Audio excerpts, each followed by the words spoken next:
Good afternoon, folks. Michael Verney here, reporter from Chadwick's Wexford Park, where we had a commanding performance from Clare here today. Division 1 Group A clash. It finished Clare 6-25, the home side Wexford 1-18.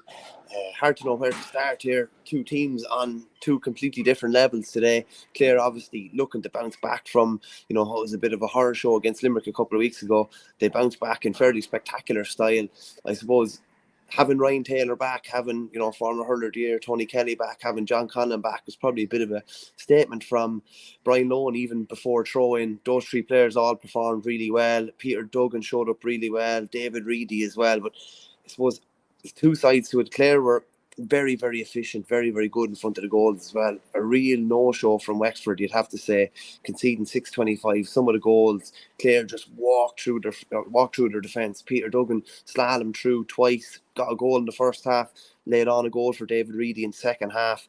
They were carrying the ball into trouble, taking short puckouts, trying to work little hand passes and different intricate kind of plays in their own defence, walk themselves into loads of different trouble, just fly back through the game here really, really quickly. So started even enough in the first couple of minutes. Peter Duggan though got that goal in the third minute. Wexford actually bounced back 3 minutes later. Conor McDonald got a great goal, which was laid on, I think, by Carl Dunbar. Volleyed the ball to the net. It was 1-3 apiece after 8 minutes. And then Clare just took over completely.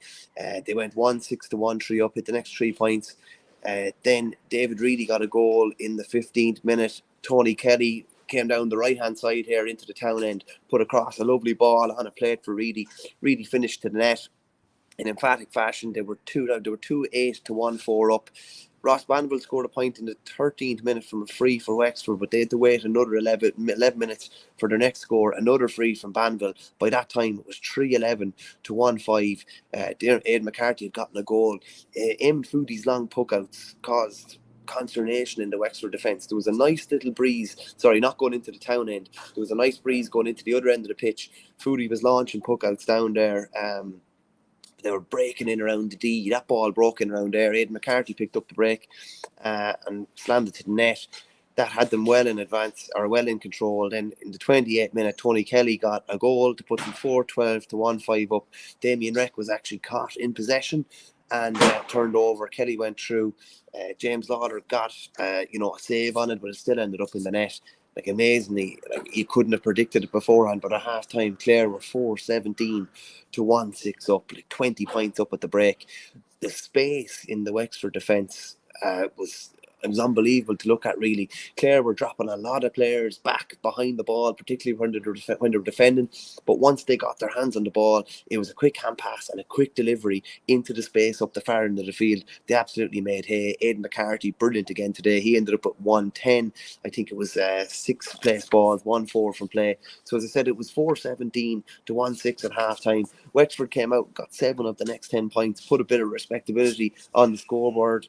Carl Dunbar in particular, one of their better players in the second half.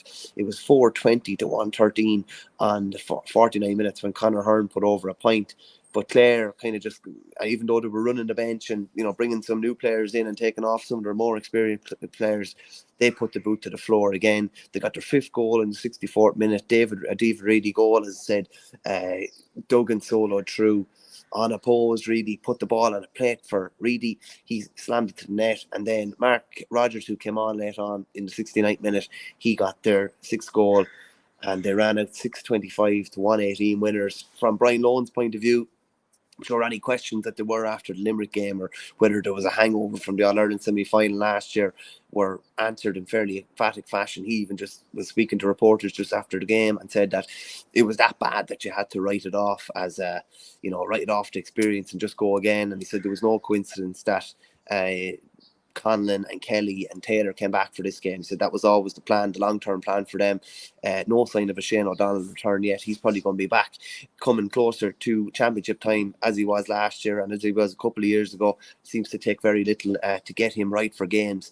But really emphatic performance from them. From a Wexford point of view, Darragh Egan kind of said as much, that he's kind of left scratching his head a small bit. But Wexford trained this morning.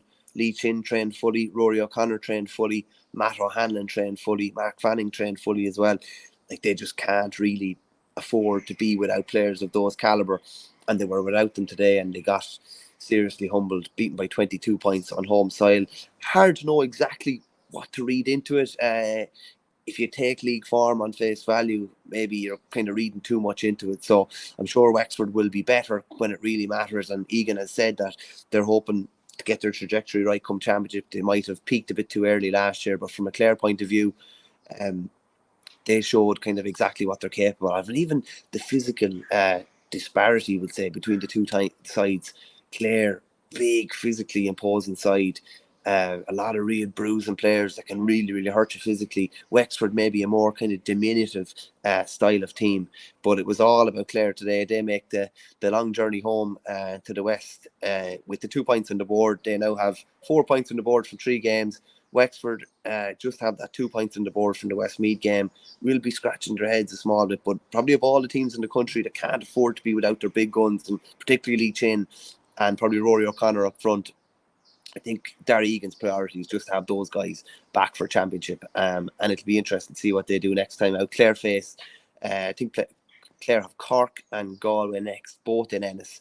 So it'll be interesting to see whether they're able to push on and secure that league semi-final spot. But Michael Verney reporting from Chadwick Wexford Park here today, where it finished Clare 625, the home side Wexford 118.